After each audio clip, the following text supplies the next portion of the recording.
Hey Roy, how you doing? I'm good, good. Awesome.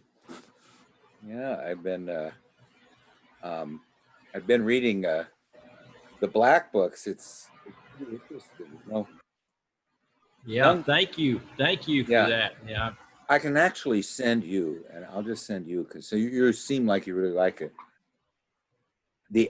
I actually scanned the hardbound copy too, so I'll send that to you too.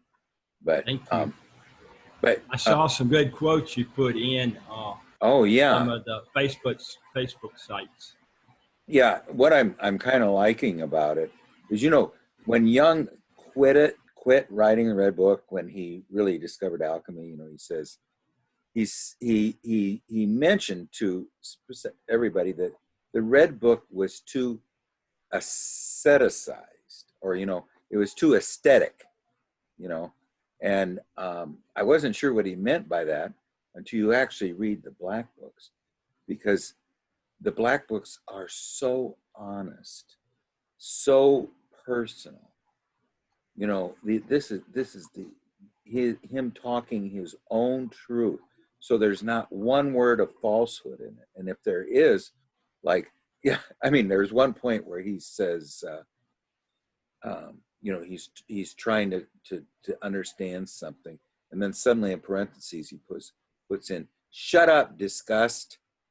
Oh You know, yeah, I mean, he was feeling in his head, this is nonsense, and he feeling disgust with himself or whatever he was doing, and so I mean, it's just, this is kind of, I don't know what your experience is, but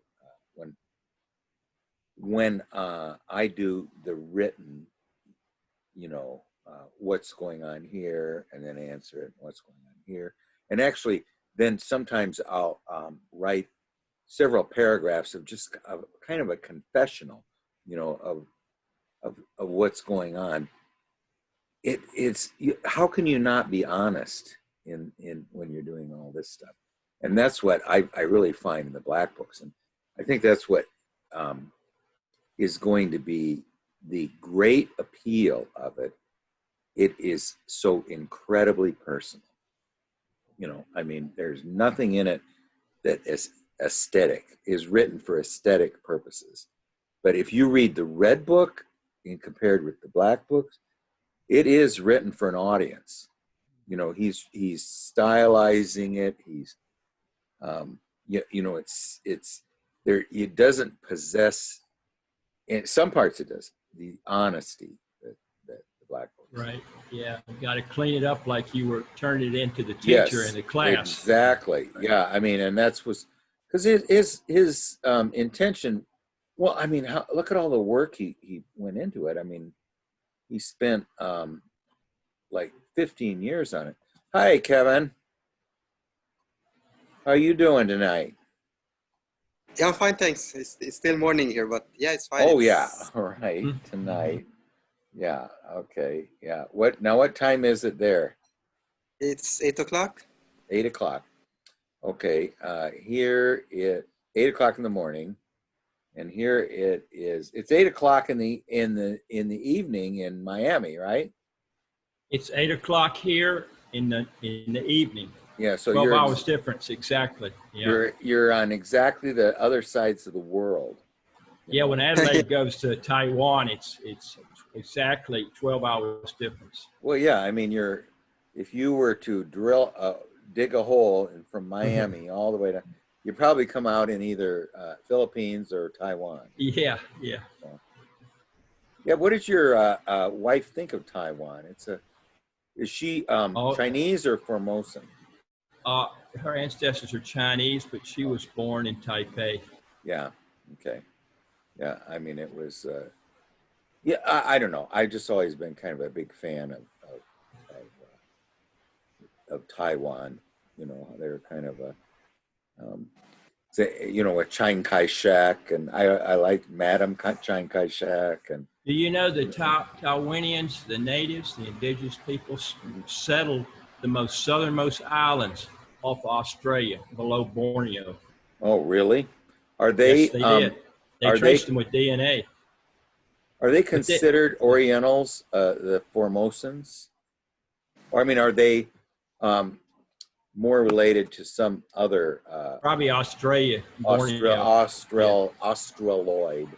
yeah. Because I think Kevin, I mean, don't you think the Philippines are kind of more Polynesian than Yeah, really, or it's Philippines. I think has over 7,000 islands yeah, and well that's 200 languages. So it's like it wouldn't surprise me. yeah, I'm not even sure what Polynesian is, what uh, They settled ethnicity. South America too, because Yeah, that's how the yam got to South America. yeah, and they also, they found Japanese pottery in South America that's thousands of years old. Now, what they're thinking is that the Philippine or the Polynesians had it from trading with Japan, but Right. anyway, they were so good at looking at clouds. They'd see a cloud way off in the distance, and they'd say, "That's a cloud that you'd only see over in an island," and so then they would sail for that cloud. Anyway, how is Gary doing? Good. Yeah, Oh my let me. gosh. So I started looking at that black book. Oh, that PDF is just wonderful. Oh, It is. is that the whole set or just the first volume? Okay, well now I will send you guys. No, that's the whole set, but I will send you guys if you want. But just make sure you don't share it with anybody because Yeah. that Skip Conover. I sent him a book one time, and he puts it recklessly on his website, and then Peter Wow. Kingsley. Peter Kingsley calls him up and wants to know who did that. You know, Oh my gosh. Like and Lawsuit City. well, yeah, I mean, it's just very reckless. So, and it's particularly right after a $250 book comes out. You don't. I mean, I'm sure they're a little sensitive. So, anyway, but I'll send it to you guys. But just it's only for our own use. Don't Yeah. Yeah. share it because I'll probably find my what do they call that? My Copyright and stuff. no, they'll find my number on my computer web number. Oh. Because they can say what computer it came off of. Yeah. Well, hi, Ivan. Hi. We are going to do. Why don't we do Kevin's dream first? And let me see if I can get it up here, and then we'll finish Ivan's dream. Okay. I'm going to open this baby up. Okay. Always have trouble finding it here. Let's see. Darn it. Well, can you put it in? Oh wait, let me see. Can you put it in the chat again or not? It's in the chat. I see it. Oh, okay, great. All right, that's all I need. I mean, I have it, and then I'll. Ivan, did you send yours to everybody or just me? Just you. I didn't know. Okay. Yeah, sure, no problem. I'll get it. All right, so here we go. Copy. Don's here. All right. Okay. Yeah, how'd you get that all in one chat? That's beautiful. Okay, we'll put it over here. And did you want to read it again? Yeah, or, sure. I can read. Yeah, go I ahead. can read. And I'm gonna, and I like Okay. taking notes while Okay. Well, this is the Anima and I are neighbors living on the same floor. We are situated a few floors up. We still have not met, but live in an apartment next to each other. So I think they were connected in some way. I suspect that she just had a male visitor, as there was a red slippers at her place that might indicate that some has been there. Yeah, and the next scene was that I saw her modeling for a magazine. It was just innocent pictures, basically. I don't know why she was doing that, but she was on the cover of a magazine. And she was sitting, I had small bruises on her thigh, just one. She also might have met another anima figure. In real life, they're both friends of mine. In the background, I see like a huge a brown thing, a circle brown thing, which I suspect is a fountain without any water. And the next scene is that I wake up early to do some errand, and I wake up in this apartment I originally was in.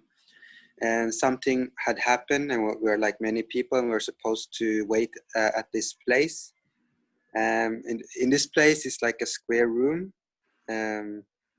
which is just a square room, no furniture, no nothing on the wall, just black, pure square room.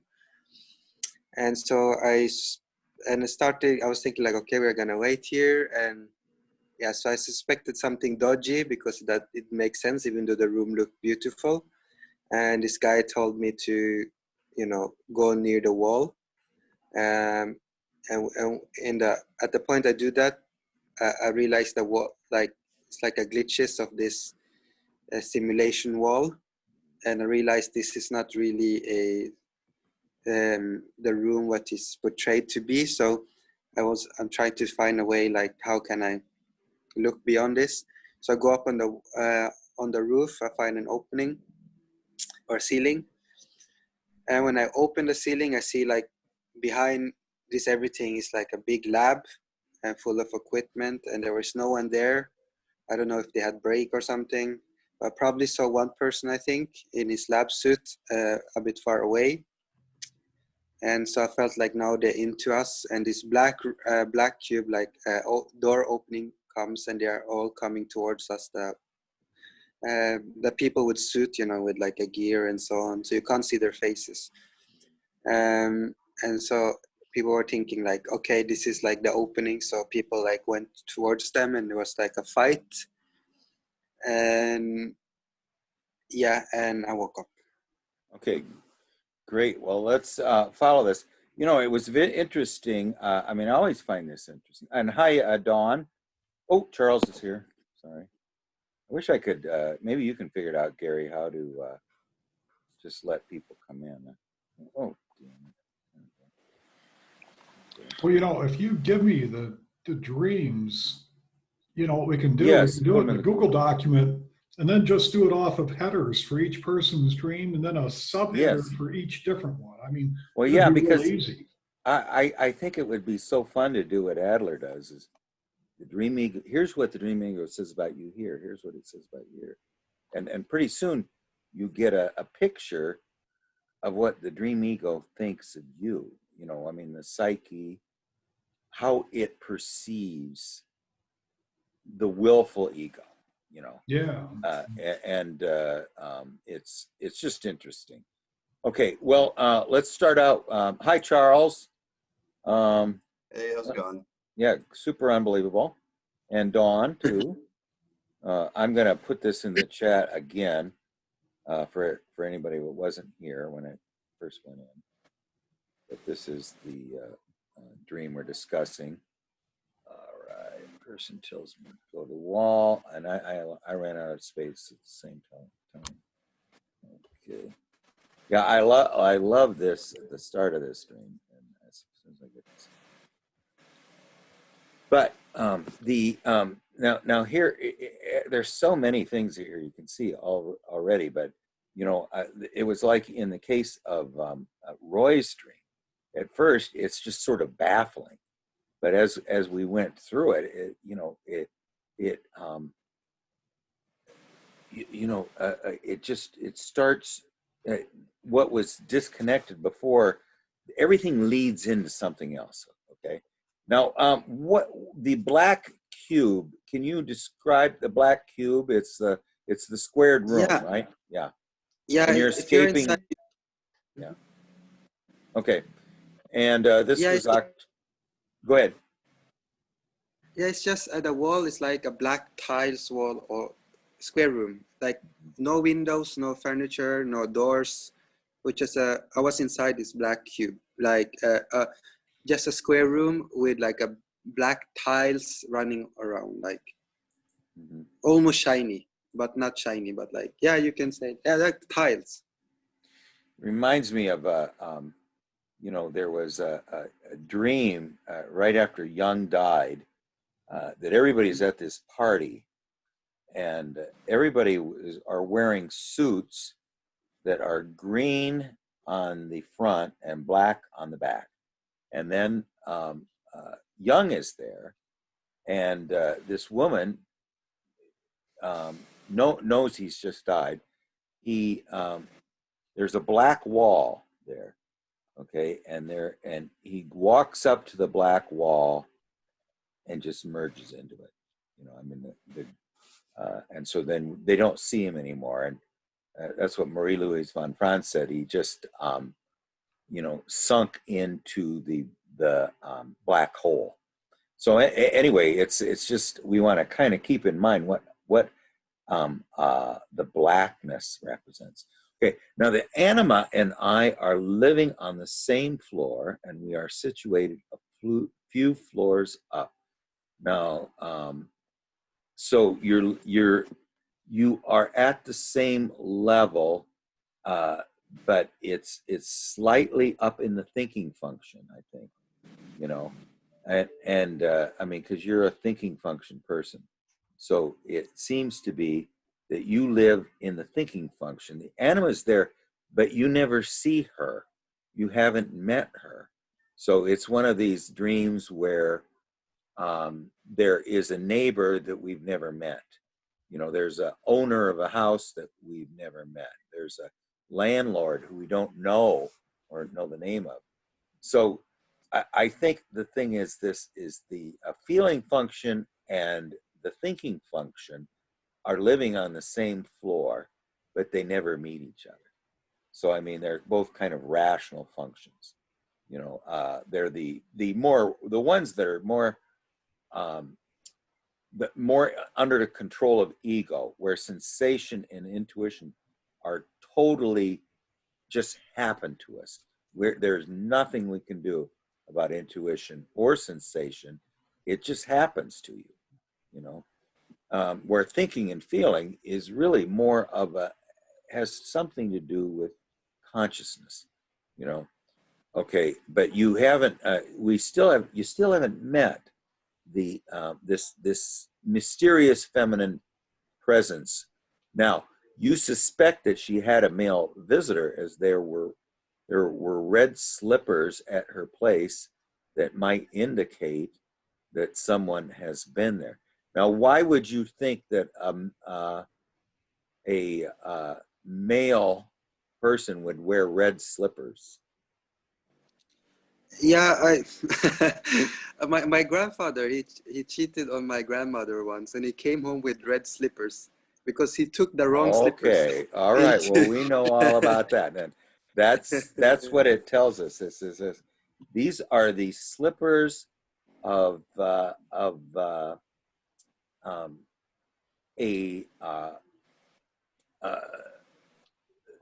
you know, an affair that is occurring that's trying to be secret.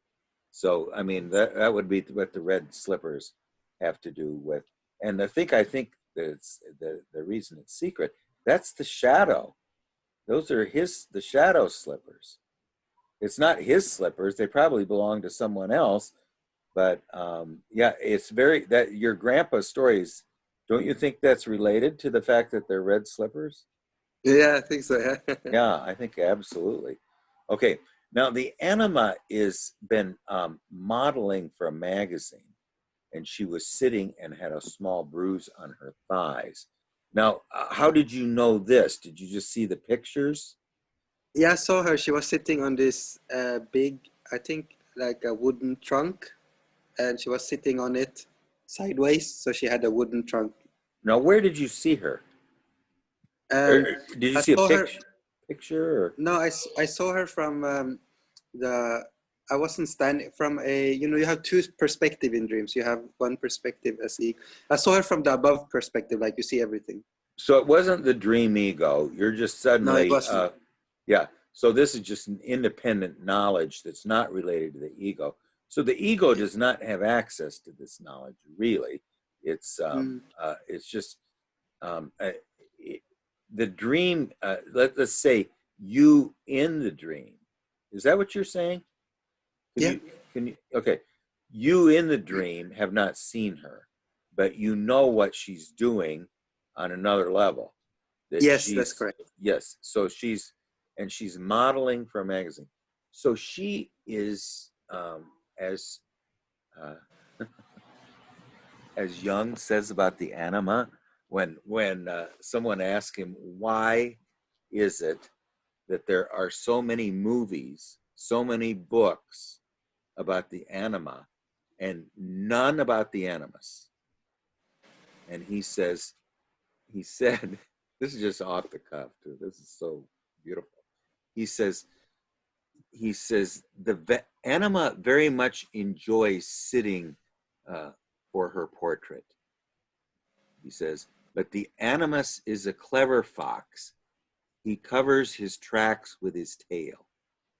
You know, so when the fox goes through the forest, he drags his tail behind him so no one can follow his tracks. But the anima very much enjoys sitting for her portrait.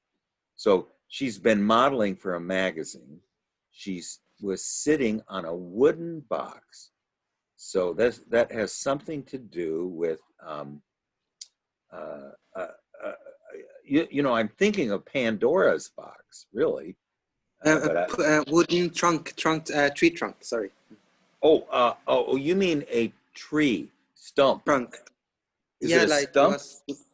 It was lying A like log, that. or is it a tree log? Log, or yeah, a log. A log. Okay. Lying. Yeah, she's sitting on a tree log. Well, that's where my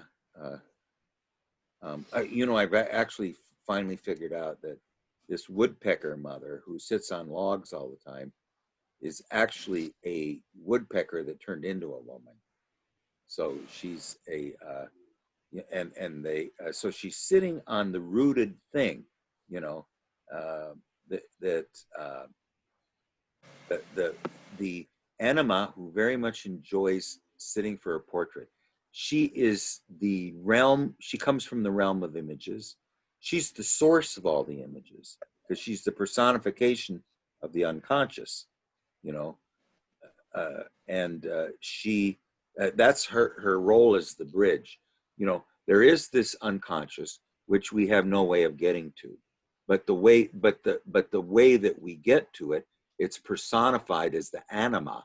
So then when we interact with the anima, she's comes from that realm or represents that realm. She's kind of the queen of that realm. And so she comes from the realm of images, and she's sitting for images, you know. So she's often when you see pictures being taken, it has to do with the images that of dream images that we need to turn into the symbol. So anytime there's an image that is the one half of the symbol, the other half of the symbol is our attention, you know, and our the fact that we are moved by it. Okay, you know, so if we're moved by the image and we lend our attention to it, then the transcendent function occurs. But you need the image first, and then you need the fascination and the attention of ego, and that's how you create the symbol. You know, the ego is proper function is to be the mediator between the inner and the outer world through its fascination and its longing for both. You know, I mean, the ego longs for the outer world and it longs for the inner world. So it's the mediator between them, you know, and that's it's the birthplace of the divine child.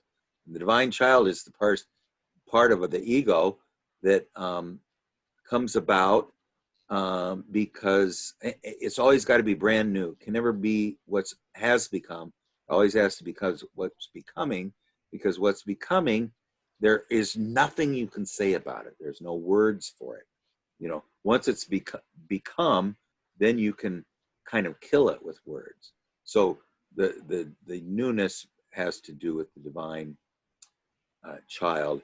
But anyway, the idea here is that the anima is this is the source of the images. She's sitting for images, and she's sitting on a log, but she has a small bruise on her thighs. Well, how would she get a small bruise on her thighs? You know, I mean, what would most times when we get a bruise on our thighs, it's because we fell down, because we tripped over something, because what other reasons could we get a bruise on our thighs? Somebody, I don't know, somebody could have hit us, but they wouldn't have hit us in the thighs. They would have hit us in somewhere else. It could probably. be blood disease. If you have like, there are some people that has blood disease where they get easily bruises. Okay, so it's maybe not a contusion or a bruise that was caused by a something. It could be some other type of a birthmark, you know, or some type of a mark on her thighs. So maybe, do you think you could say that it's rather being a bruise, that it was some kind of a imperfection in her skin on her thighs of unknown character? I don't know. It's difficult to say, but it was a bruise. It wasn't a birthmark. Okay, all right. So it's a bruise. It's some type of injury. So she's slightly injured. And we don't know why yet. It's unknown reason. Okay. Now she also might have met another anima figure that is hardworking and artistic, as she is a jewelry maker. So another feminine presence has come in here. And she is one who makes jewels. And she's somewhat of a muse type figure. So now we've got two feminine figures. One who's the one of the images, the one who has a relationship with the shadow, who wears the magic slippers of affairs, which are red. And yet we've never met her. We haven't really, I don't know if we've seen her or not. Okay. In the background there of the meeting of between, so apparently they are meeting, the two feminine figures. Yes. Yeah, okay. So they are meeting, and they went, so they're doubling up the feminine here. So that's, now, if you notice, most of your dreams have two feminine or two women in them. Yeah, it's quite often. Notice even that? now, this new dream. At least two. Mm. I mean, I think every one I remember, there's at least two. So now in my dreams, I have one woman who's very simple and another one who's very mysterious, and then usually a third one who's very a sage. Okay. So anyway, in the background of their meeting, there's a huge brown thing, which I suspect is a fountain without water. Okay. The fountain of life has no water in it. You know, I mean, and it's brown, so it's kind of an earth colored. So it represents the sort of like the Great Mother, but there's which might be the third aspect of the feminine. So you got these two women, and then you have a brown thing, which would be represent typically would represent a chthonic, something underground, which would represent the Great Mother, and yet the water of life is missing from that. And the pictures was taken there, like on the same place, like with yes. the tree log. And you know, and I think all of this has to do too with your the fact that you're a thinking function person. I think there's a lot to be said in that for these three things. Now, there's one, the anima has a bruise on her thighs.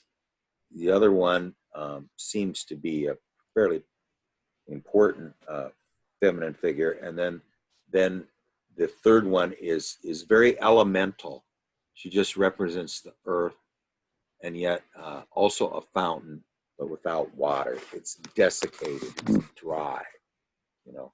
Okay, and then you woke up to do some errands, perhaps even travel. Something had happened. We were taking to this place. So anyway, it just shifts. So the first, Yeah. yeah, I woke up from the same apartment, so that's why I took it Yeah. as one dream. I woke up from the same apartment I was Okay. initially started.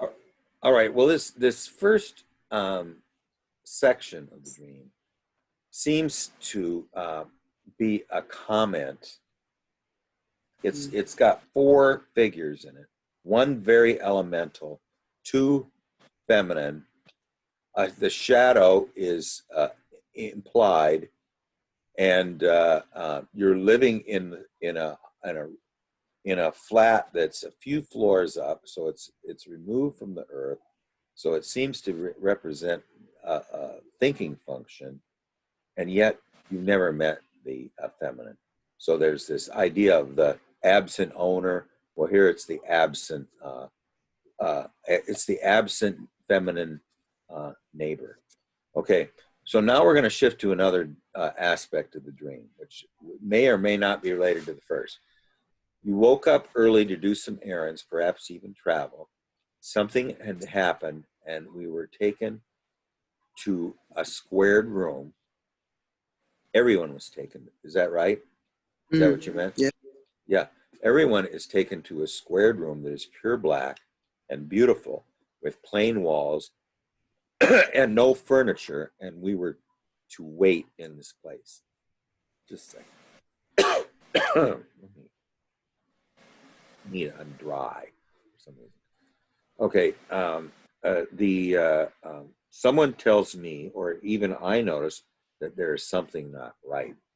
Okay, so the squared room that is pure black and is beautiful with plain walls but no furniture is where everybody is waiting. Well, first of all, that isn't it. There's something strange about that.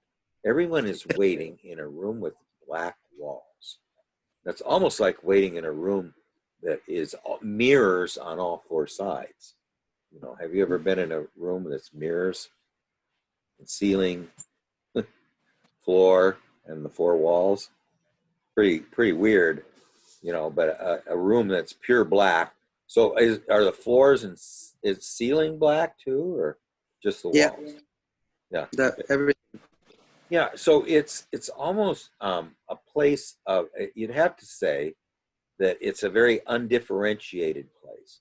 You know, it's a place of where there's no opposites yet. That's what kind of the Negredo represents, or the color black, is that nothing's been differentiated, no opposites have formed. So you're going really into it's sort of a proxy for the unconscious. You know, it's a place where there's no opposites, and yet it's a waiting room. So it's the waiting room. You're in the unconscious waiting room, or something like that. I'm not now. You know, that's just all I'm saying is, what is the meaning of the black walls and the black room, and the fact that it's 4 square. Now, 4 is the number of the feminine, and black is the color of the unconscious, because it has no light, it's no consciousness. I mean, the light is the light of awareness. Black is the color of ego consciousness before it emerges from nature. See, before the ego conscious emerges from nature, it might be conscious, but it's not conscious of itself. What the light of awareness is something that has separated from nature and can look back at itself. You know, so that's light. The consciousness that can be highly conscious, even though in nature does not have the light of awareness. You know, the light of awareness has to do with this magical emergence of this Archimedean point that can look back on itself as if it's a participant in an arena. Okay, then there's something not right here, and you go near the wall, and if you go too near the wall, it's disturbed as if it was glitches of the matrix. So you realize that you're held in confinement in this place, and it's just a simulation to hide what is really behind it. Now, what's really behind the black walls? You know, I mean, that's kind of so that the deeper mystery is behind the black walls, not in the black walls. So when you're going into a waiting room with black walls, a waiting room, you know, it appears to be in anticipation of what is really behind it, you know. But now, ego consciousness is now something's not right. The ego does not like this, because this is really the reason that you're trying to escape from it, and the reason you think something's not right is because you're encountering non-ego in its pure form. You're encountering something that is threatening to ego, unless ego accepts it. If ego is afraid of it, you know, what was it? Jung told James Joyce that his daughter was drowning in the water in which he was swimming.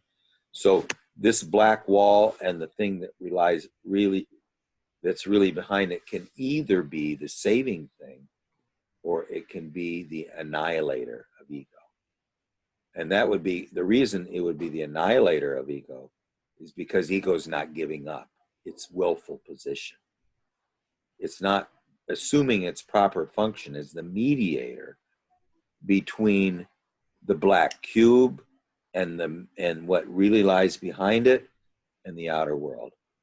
It's going to say, I'm not going to participate. I'm going to stay in the outer world where I'm the king. You know, ego is king, thinking function is king. It's not going to give up. So you try to find an escape route. A guy helps you out. You stand on his hand while he pushes you up, and you open the ceiling, and in there you can see a white laboratory with many equipment and one person in there with his lab suit on. Well, you know, that's pretty much probably the Merlin or some wise old man, you know, but he's got a lab coat on, you know. Where's his magician's outfit? You know, that would be what I would wear. So we're all afraid, and we try to find an opening. Seems like they are onto us. The laboratory suited worker breaks an opening and approaches us from the right side. We are running towards them to fight them and to escape, as this is the only opening for us to get out. So I think what happened is you had this first encounter with the feminine, where you don't really encounter her. You've only hear reports of her. In fact, I think that you've had other dreams like this. And then there is a squared room. The great mother that's in there is her fountain is dry. There's no water of life. Anyway, we're kind of getting onto something. Why don't we hear what Roy says? I've been droning on and on. Oh yeah, you covered a lot. Maybe two things I noticed. Since I'm kind of a feeling person, I could really feel the bruise. And the red slippers, I think Red's kind of feeling. And then the fountain with no water. Water to me is feeling. So it's really pointing out this thing, probably inferior function. So. The other thing I noticed is I like the black cube and what you said about it. A lot of millennials, even maybe some slackers, the Matrix movies was really big in their psyche.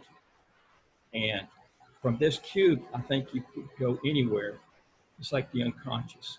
You could go anywhere, but I don't think the ego consciousness grasped that. It was sort of afraid, which is natural. And I like the contrast between the white and the black. He escaped from the black into the white, but the white kind of became the collective because there are people in lab suits who are wearing all the same suits.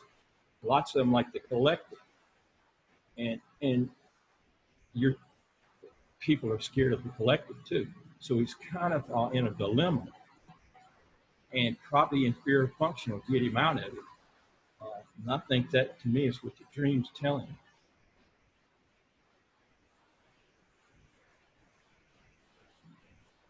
The white and the black is certainly very meaningful, and it's almost like logos. I mean, the white is the spirit, and the blackness is the feminine. You know, there's something about the black that's definitely not masculine. What do you think, Gary? Well, I'm thinking about the anima that's, she has a magazine. And so a magazine, magazines are they're not in depth, they're images, but they're kind of surface level. And it says, to me, it says that they haven't, they're like their connection isn't quite there yet. It's a little bit superficial, magazine superficial. And the bruises, it almost goes with that. It's almost like there's an injury in the connection because it's on the legs, what you stand on, So what you stand on is maybe a little bruised. But then the second half, it really almost seems to do the same thing, telling it in a different way because, we have the black cube, which is sort of like the unreal reality that we actually live in. And then he's discovering like, hey, there's something outside of this reality that we live in. And there are these other voices that that actually know more about this reality than we do. And so initially this is kind of spooky, but later on, maybe in later dreams, we'll find that, maybe we don't have to fight with them. Maybe we just need to communicate with them. And that'll help us to get out. So I don't know. I almost wonder if it's not two sides of the same thing. But I'm struggling with it. I'm a little, I don't. Yeah, well, it is.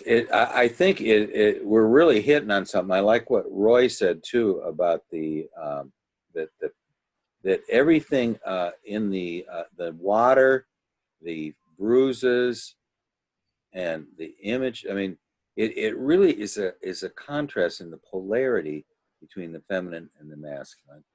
But the fact that ego consciousness is really feeling under threat here. What do you think, Charles? A few things. I think that Roy's point about like the first half having to do with feeling, really struck me. The male visitor to the anima had the red slippers, so I assume that's kind of like a shadow figure. So if Kevin's a thinking type, maybe the shadow is more of a feeling person. And then I think for me, the magazine, modeling for the magazine, it shows me that one anima is working on her images. She's working on images, and then the other anima is working on expression through matter. Yes. And part of me I think that where there's the part that, there's the fountain with no water. I think it's interesting that, they meet up there, but they don't really do anything. they meet there, and just, you know, my imagination says, well, if there was water, maybe they would have like bathed there, or like fed the birds that were like swimming in the water or something. Like nothing happens there because there is no water. They just meet up. But of course, the second half of the dream is like really like super interesting images in it. And like, yeah, there's a contrast, you know, there's the black and white. The first part's feeling. The second part is men in lab coats, you know, super thinking type people. And I was curious. So, you know, it says, I realize that we're held here in confinement. Is it like in the dream, is it like a pretty like frightening scenario? Like, is everyone pretty alarmed and like scared? Yeah, it is a scary place eventually. Okay. Yeah, I have my own thoughts on black cubes.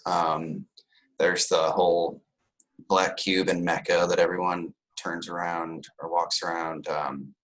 Apparently in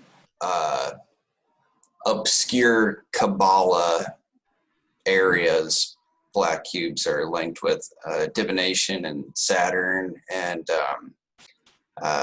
hexagons and just like kind of like sacred geometry and stuff.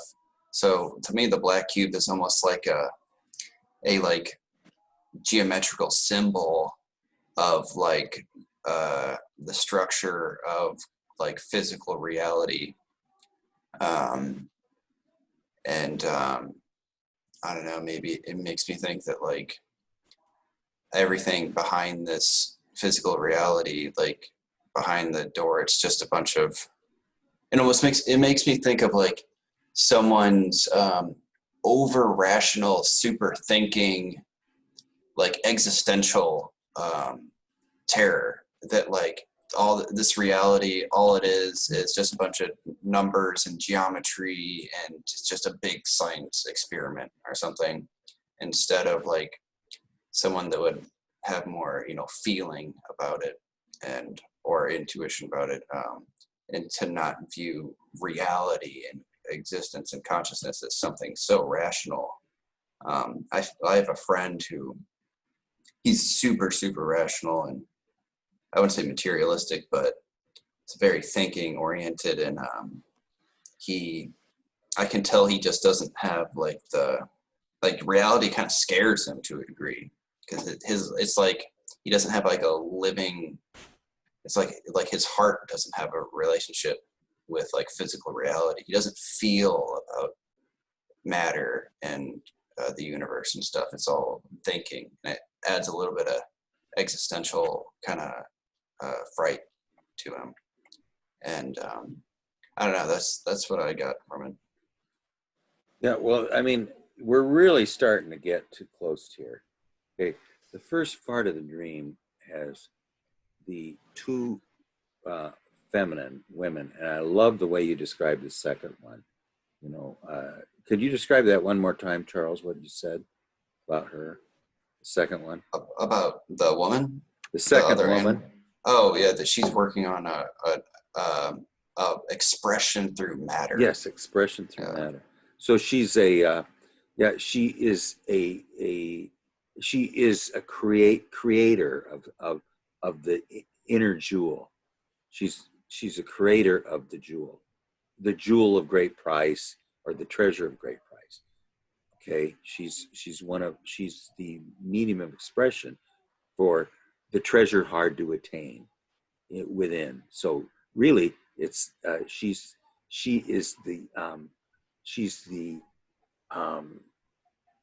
the mistress of the creation of the self. You know, I mean, with this, she's the magician, the feminine magician of the creation of the jewel. Okay, now the first feminine is this one who's very interested in the image. She's the image creator, and yet she sits on rooted things. So she's a little bit, there's a contrast there. It's like where the first anima is a little bit closer to the elemental feminine.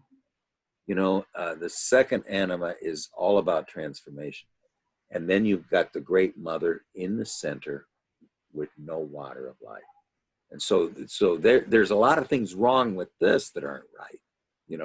I mean, there's the bruise, which is a wounding of her feeling. The feeling function's been wounded, and then the conclusion and the climax of that dream is that the fountain of life has no water in it, and it's related to the earth. Okay, now contrast all that, and Roy really put it into perspective that it really represents the feeling function. Now we move to a sterile place, a very sterile place. Black walls. There's nothing here. There's no feeling here. This is absolutely black and white, And Jung said that most of the psychologists he knew at that time would have been a lot happier if they could have worn lab coats everywhere they went, because they were just all up here, up in the head. So it's all that is this sterile place that is far from the feminine. Now let's put that into perspective of why we're trying to escape it. It's incredibly sterile, but there is something secret lying behind it. But it's what we find it is what's lying behind it is not, even though the black walls are beautiful, the what's lying behind it is not beautiful.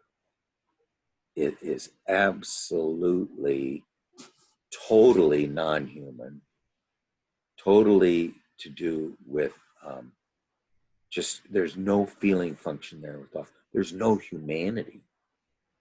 There's no human warmth there. That's the second half of this dream. So contrast all that, which has a ring of desolation in it, with that first half of the dream, where there is a ring of it's all eros. There's an absolute the potential of it's always nice to be infatuated with a woman that you haven't introduced yourself to yet. I mean, have you ever had that feeling that you're just smitten? I mean, and you're, even though it's I was a master at this, at admiring women from afar, never introducing myself to them. Well, you've never been introduced to this animal, lives on the same floor as you, So it has a lot to do, I think, at least in my own life, it would have to do with the intuitive function too, that the intuitive never reaps the harvest. They're always have ideas, but they never implement them. So that first part of the dream says there's absolute wonder, unbelievable feminine fascination in here, but we have zero relationship with it. And not only that, the fountain of the water of life is dry. Okay. Then we contrast that with, I think, possibly represents the ego function. The ego is the second half of the dream. I think that's really is relating us to the outer ego. What do you think, Ivan? The only thing I could add is I think that in both scenes there's an aspect of deception to it. So to me, the red slippers represent some deception, maybe by the anima in this case, consorting with the shadow. And in this other case, they're in this laboratory room where they're essentially prisoners, it seems. and they're not supposed to see that they're part of some experiment, but they're able to start to escape. And so there's a deception in both places, both in this feeling area and in this thinking area. But I'm not sure what precisely the deception is. Yeah, it is. But don't you think we're getting close? What do you think, Kevin? This is quite a contrast, the first and the second half. Yeah, for me, I really want to know, like, what is this black place? Is it a symbol of my ego, or is it a symbol of a symbol of the self? Is it a symbol of a delusion of some sort? The very fact there's glitches. For me, it would be very easily to analyze this dream. If it was alien, then I could say, alien meddling with ego. It would be the self meddling with the ego. At times it does that. The ego is very alien from nature. Yes, that's fine, but I understand that because I am in a very unconscious part of myself. But for me, I really want to know what are they labs with people? Who are they in my psychology construct? Are they the symbol of the self meddling with the ego? Because I find them difficult to be a symbol of the self, or are they a symbol of my own scrutiny, like my own scrutinizing function? I'm scrutinizing myself to a point where I have created a delusion and I'm in it somehow. I don't know. It's kind of a no exit, a dead end. As what I see. What are you, Roy? You're just bursting the seams. Yeah. Oh, yeah. That the black thing, it's the transcendent function. I tell you what it is. I mean, this is my opinion. This is a great gift. You can go into this thing and you can go anywhere in the universe. You're afraid of it, but it's a place where there's no thoughts. If you go in there and quieten yourself and don't have any thoughts, it will open to any place in the universe. You can go anywhere. I mean, it's a magical thing. It might be from the self. It might be connected to the self. I mean, I'm really excited about this thing. It's very numinous. You went into the collective, is my opinion, because you don't know anywhere else to go. Of course, it's not going to be your friend, but this is a great gift. Well, the fact that it's called beautiful, it cannot be denied. It's absolutely undeniable. So there is an aspect of it that it's recognized as something that has a magical component. What do you think, Gary? Well, I think Roy's on to something because, I think basically what we're seeing in the dream is that, okay, it can take you anywhere, but you can also just kind of misuse it and try to look behind, pull the curtain aside and wreck the magic, whereas maybe these figures are there to help you, maybe instead, if you try to expose them, then they can't do what they need to help you.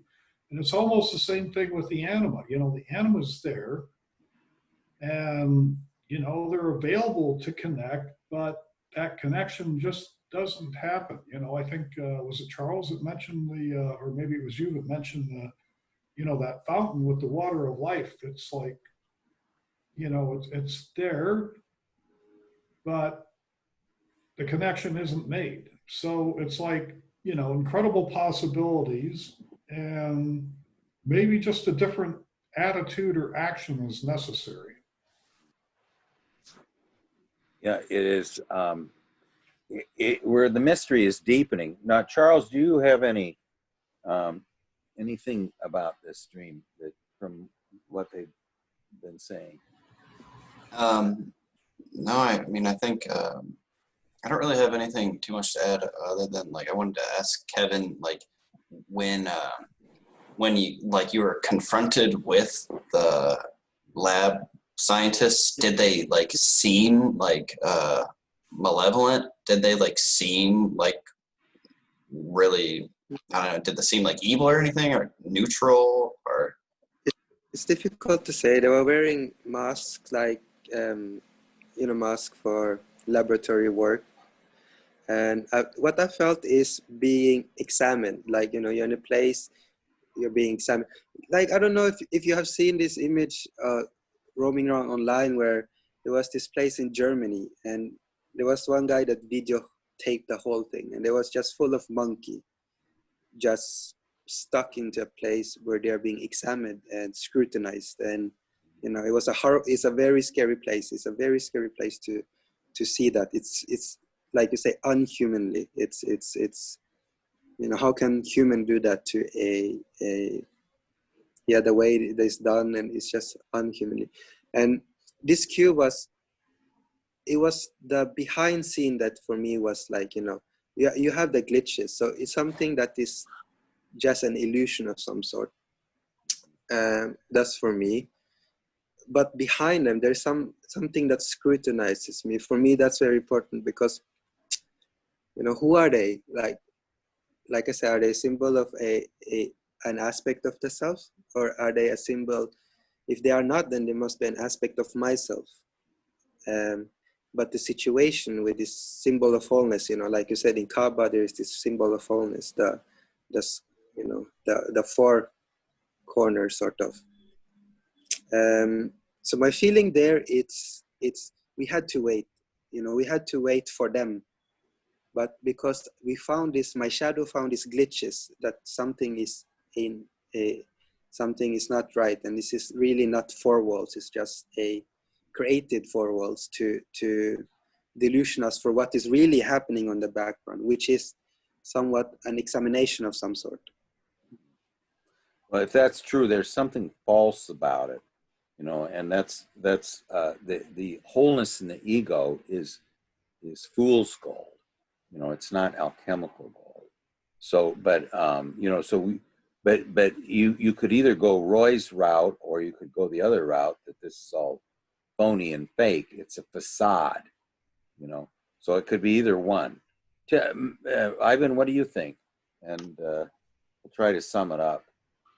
Yeah, so I guess to me it seems more like the facade route, just because I guess I go back to that red slipper, but going to the beginning, thinking that the anima is kind of keeping something secret from you, maybe that working with the shadow, and then it's the shadow, in fact, that points out to you this escape route. And there's, to me, like, being stuck in this cube doesn't seem like magical. It seems like you're being observed. But you're not being observed by yourself. You're being observed by something external, something outside of you.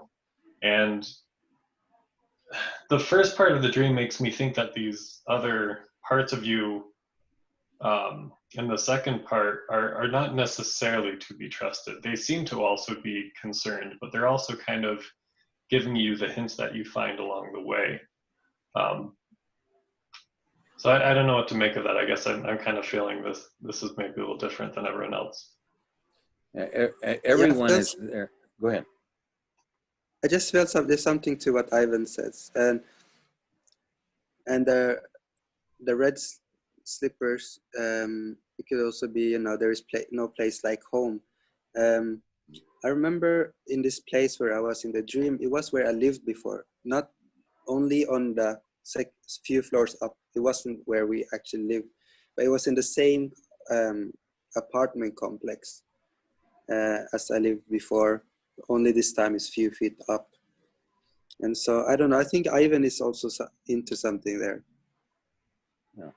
Well, I think the main thing we can say about this dream is that the first half of the dream seems to me to be like that dream where you went down in the basement, and you remember you've had a couple dreams like this with a group of women where there is just no introduction, no interlude,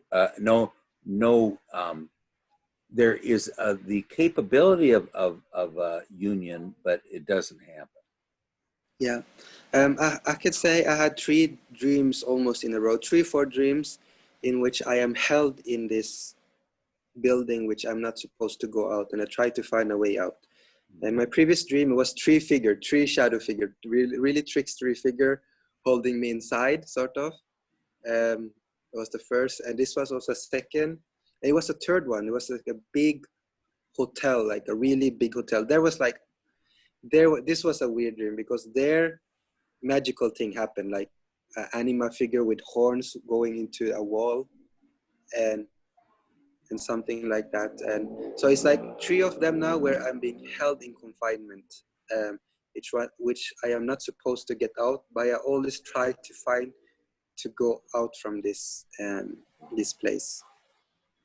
I think I like what Ivan said. I like what Roy said. And I would say that they're both right, that this is a place of great ambivalence, you know, ambivalent, you know, there's 2 energy poles. Now, I want you all to do this because Roy's a feeling function person. But I'm just trying to imagine I am in this black room.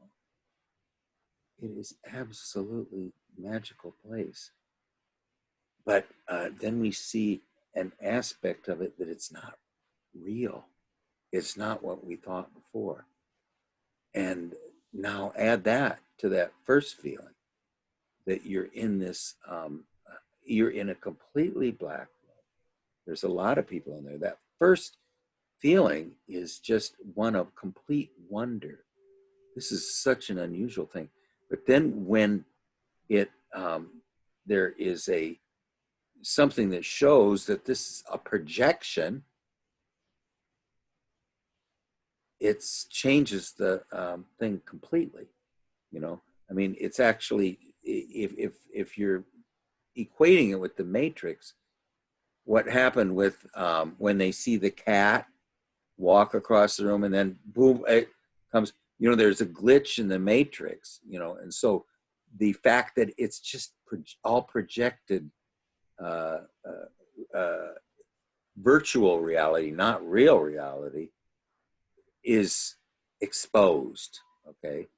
And then you kind of open the door, don't look, ignore that man behind the curtain there, you know, and you also got the red slippers, so you got Wizard of Oz here, you know, ignore the man behind the curtain, you know, it's like the curtain of Maya that you lift up and look underneath it, you know. Well, in this case, it's not, you're not looking at Brahman, you're looking at people.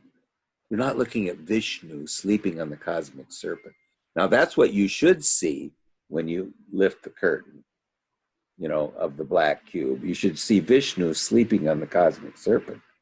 But no, you see men in white lab coats with dials and stuff, you know, like this is, there's something aspect of that that's not related to nature, you know, it's definitely far away from it's far away from wholeness, because you know science is not soul thinking, it's directed thinking. So that whole aspect, there is nothing in there. The lab coat people are very directed thinking. So I'm thinking it's the is actually a comment on why there's no water in the fountain. I think the second half of the dream is telling you why there's no water in the fountain. But go ahead, Kevin. What were you gonna say? Yeah, that's the thing. Like the very fact they're people, not aliens, because like aliens is often a symbol of the self, and aliens also the symbol of the self. In that case, does not really also possess a feeling function. You know, it's possessed more a supernatural intelligence. Like you said, because from what you said, I think it brings me closer to being this aspect of myself. Also, perhaps introjected from the really collective, also consciousness. Considering there are many of them, which is a collective figure. and like you said, it's far from nature. And so for me, this dream perhaps bring me closer to a very shadowy part of myself, which perhaps has a projection of some sense of wholeness, which is, but still a somewhat delusional form in which I'm perhaps trying to get out, something like that. I think it's the answer to the riddle of the first half.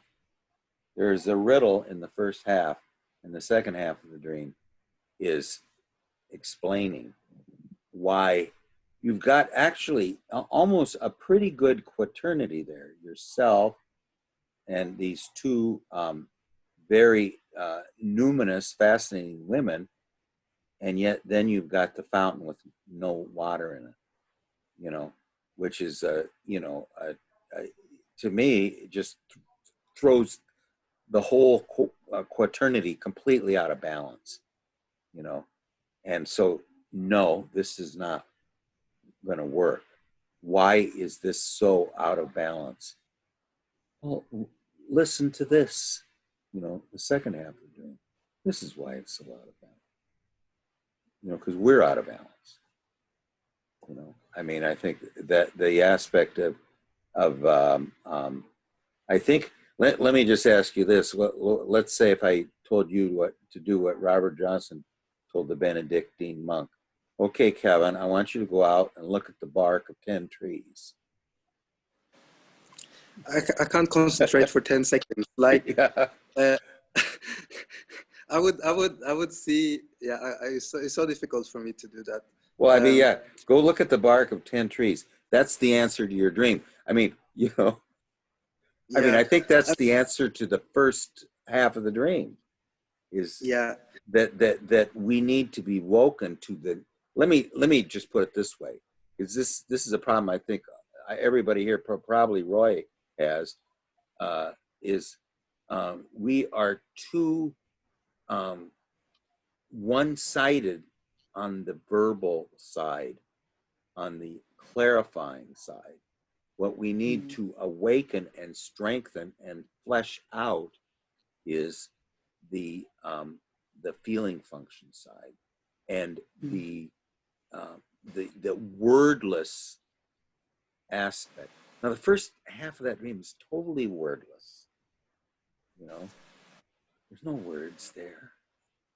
You know, the second half of the dream just seems like it's kind of you know, it's not the answer to the first half, you know, but I think the answer to the first half would be to go to look at the bark of 10 trees, you know, and which is contrast that with what we actually got, you know.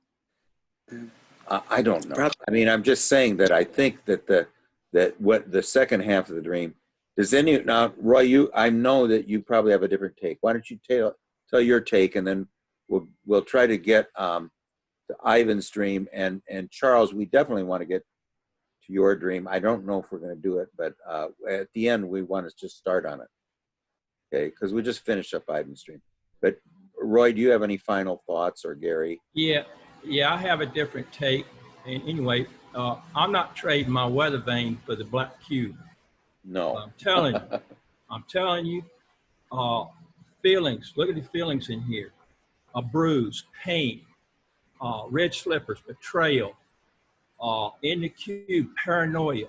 No wonder you don't want to have any feelings. If that's the kind of feelings you have, this is why you'd be turned off from feelings. But if you sit in that black cube and have some good feelings, you're going to surprise yourself. It's a place of introversion, it's almost like an isolation tank. You know, I mean, it's a way, it's a start. Black is always a place of beginning, you know, a place to restart. So it might be saying that we need to restart. It's the Negredo.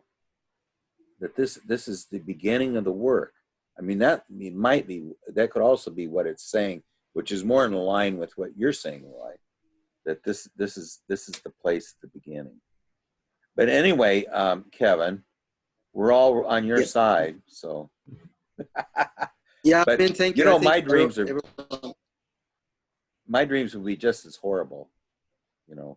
I mean, Yeah, but for because, me, yeah, I know, but for me, this is where I'm going with my dreams. You know, I'm going well, yeah, into going into more darker and darker side, and I think it's reflection of not of my lack, but of my work. Um, and so that's why I'm going into this place. I'm very happy to get very dark dreams lately because I don't feel in a dark place. I feel very happy. I feel really good. I am perhaps one of the best places in my life right now, to be honest with you. But still, why do I have black dreams? Is like I said, I think it reflects my focus on the dream work because you know what is the purpose of my dream work is to make like yeah, like Jung says, you know, the sole purpose of human existence is to kindle a light in the darkness of mere being. So for me, I want to kindle light darker as I go darker and darker. I want to put light in there to my very very far unconscious animal, brutally barbaric side of myself. And so for me, this is an opportunity to bring lightness into these dark areas. So yet it is brutality, it is examination, it is paranoia, it is all of this. But we all have them. And if you can't see them, it just means that you haven't really, I feel like, examined yourself. And so that's why I'm going. And I'm happy with this dream, but I thank you for all the comments. yeah. Well, remember, the doors of paradise never open. And it's always, we always come back to the childhood home, the everything. It's just, now we're going to start on the same journey again, but we're going to go on the same journey with a little, it's going to be a little more subtle than it was the previous time, you know. So, you know, there is no end to criticism dreams. I mean, you know, like Gary's dream where the anima is forming a group and she leaves him out of it, you know, that is a dream that would be very inspiring to me, you know. I mean, I would, because I like those kind of dreams. I like to be told. I like a little bit of a shock. I think the one thing is I'm you know, when your primary emotion is gratitude and you hear something like that, it has a little bit different message, you know. Okay, I like that, but okay, now see, that it's a great challenge to me. It's to have the rug pulled out from under me a little bit, you know, because I wake up, wake up, wake up. Okay, well, let's try to get through Ivan's dream here because we didn't really ever get it finished. But so I'm just gonna start on the first part because I think everybody's heard it, Ivan. So we can try to get through it here. Okay. Now this is such a typical dream. This could have been my dream until you get to the end because Ivan always has better dreams than me, more complete and more. There's some type of a resolution, but he buys a house which he has seen previous to buying, but can't remember anything about it. So now he's trying to explore this house that he'd seen before, and he's bought it already, but he doesn't know anything about what's in it. You know, I mean, now that is a fabulous image. You know, that somebody, but we have no recollection of it, has bought this house, and we don't know anything about it. You know, it says I bought the house, but I think the house was bought by some part of the psyche, not necessarily me, you know. So the house is spacious, but the interior is a bit dated. So it has an expansive atmosphere, and yet it also seems to be have aspects in it that you know that seems to be from an earlier age, you know.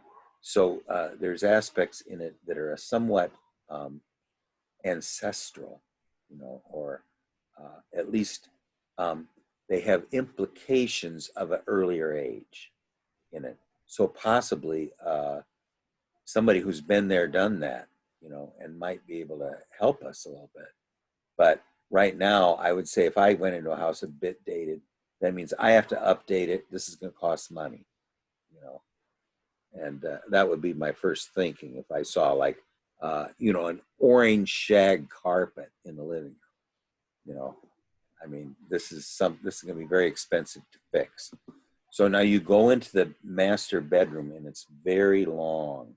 Now I think that the aspect here was that it has great breadth, you know, and now here's this wonderful thing that we're never going to forget. There's 8 large fish tanks, and they're positioned over the bed where we sink into the depths. That's where these 8 aspects of unconscious are, you know, and could also be, you know, it's just the fact that there's water in them, and there's consciousness in the water.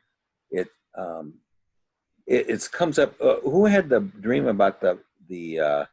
Oh yeah, well it's was the dream about the piranhas in the basement. Was that was Ian? Ian. Yeah, Ian. but the idea there was that there was another. This is probably an Overgard family dream, you know, about the consciousness in water, you know, which is, it's really, water is just this magic. You know, in my active imaginations, sometimes I'll black out, you know, and all I see is somebody with a pitcher of water pouring it. Beautiful, clear, crystal water, you know, and in that water is there's a consciousness. But the fact that there's 8 is 2 times 4, so this is very sacred. You know, there's a very sacred aspect of 2 times 4, and they're on floating shelves, so they're fluid even on the shelves. They're fluid inside the tank, and they're fluid as far as their position on the shelves. And but you're concerned that there's some danger to ego, that these things could inundate you if they are not, if they don't have some type of a proper safeguard on them, that they could inundate us, you know, fall off, either hit us, or just water would flow all over this place. So there's a set element of danger involved. Okay, then there were 2 child-sized mattresses on the floor with a bunch of toys and blankets in a mess on the wall to the right. So there's a aspect here of that. There's also some new things in here. So this master bedroom has the aspect of a royal bedroom. It's very long. It has the 4, the 8, 4 times 2 elements of various aspects of the unconscious, which are there's an element of danger in, and then there is also the thing without suppositions is there, the 2 children, the growing thing. So royal, 4 times 2, water, you know, magical beings in the water, and then the growing things are all there. Okay, so that makes this a kind of a interesting little temenos. Okay, then the bathroom and shower are just along a wall in here next to the bed, but not really a separate room. Okay, they're just along the wall next to the bed, but not really a separate room. So the purification area is in the same room. I mean, there's an aspect also of water, but this would be a purification aspect. You know, I mean, that is in Hindu temples, the water oblations are to purify us. You know, baptism is to purify us. Sprinkling water on us is there's an aspect of let the water redeem me. You know, is the aspect of, or purify or take off the impure elements. The impure elements would be ordinary reality. It's not should not be allowed here. You know, there's this wonderful poem that this woman tells Kleist, don't bring your grief into the expressions of grief into the realm of the muses, you know, because this is not the place for this stuff. You know, we're not going to have that here. It's set aside. So, I mean, I think the reason this is somewhat like that aspect of a temple is because of the eight aquariums, the royal room. Now you could say that I don't think this falls into this category, but the fact that there's divine children there, and then within the room, I think that might be the reason it's not in a room of itself.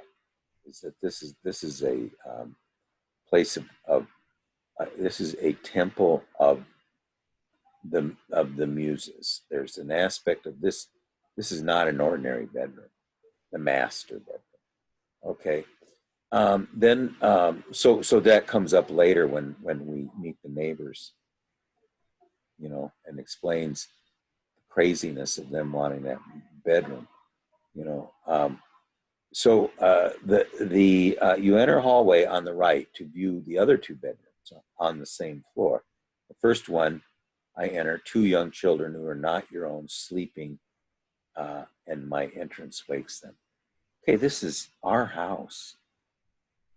Or some aspect of us has bought this house, and there are intruders in it. You know, I mean, we find intruders. What is the import of finding intruders in this place? You know, and your entrance wakens them. You recognize them as children of the neighbors of ours. Embarrassed, you quickly exit through a sliding glass door and notice the dad, who is definitely a shadow figure, you know, big masculine looking dude, you know, who's talking to his wife. So it's the wife of the shadow. I'm not ready to say that's the anima, you know.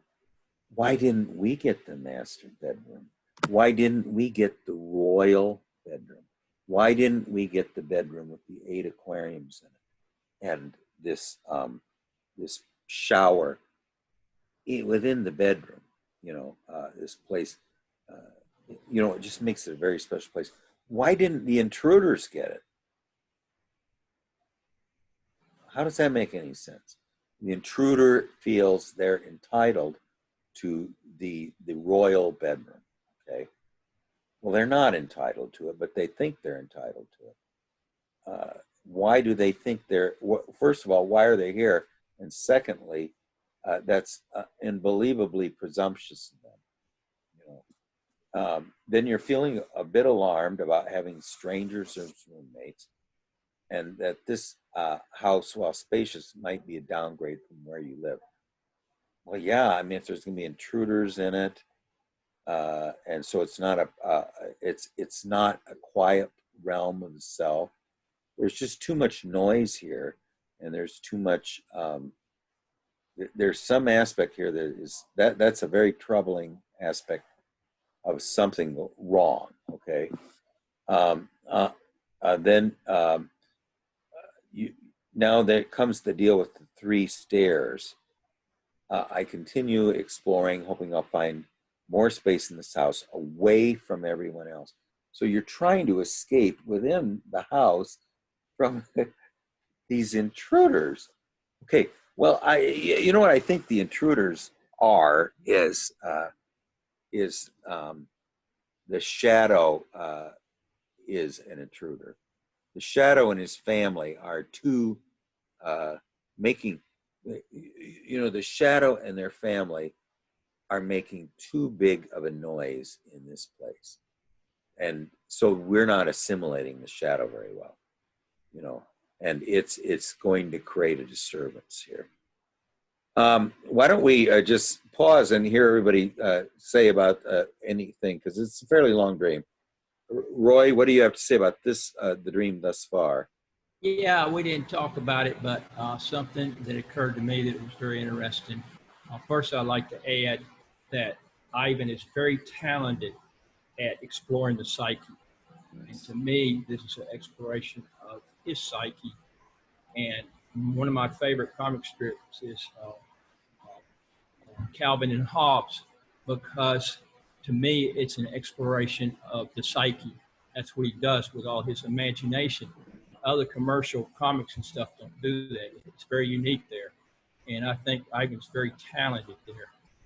And the thing that I noticed that we didn't talk about was the gym, because it relates to the shadow, the big muscular man.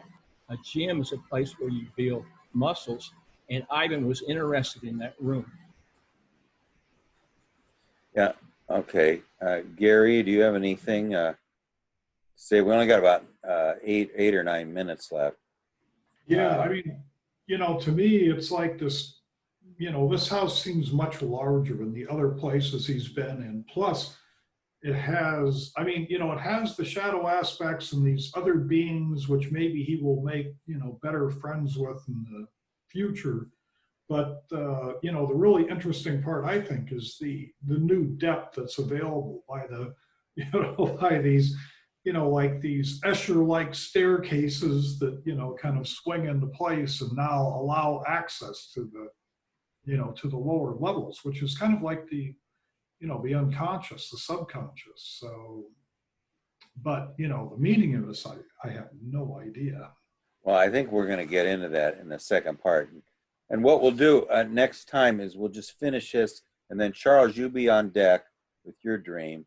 And then if we get through Charles' dream next time, we'll do one of yours, Gary, if you've got one. So try to dream.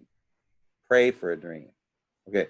Well, Kevin and Charles, do you have anything to say? I mean, we know the rest of the dream, but we're going to have to go through it. But go ahead, Kevin. Yeah, I feel like the interesting part for me at this section is that there's a crossing over the neighbor into your own psychic spheres, and I don't know if it's a good or bad sign. Like I said, there, to integrate shadow, it would be often a conflict in some sort. But the very fact they're a child, they are still living potential. They are not grown up thoughts, emotion, or feelings.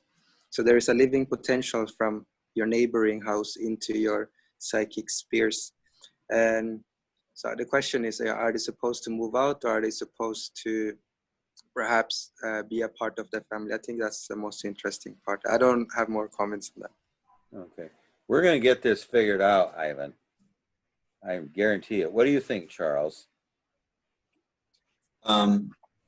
All I really have to add right now is upon reading it again, that first line or that first bullet point gave me such a vivid image of, just makes me think of the incarnation process.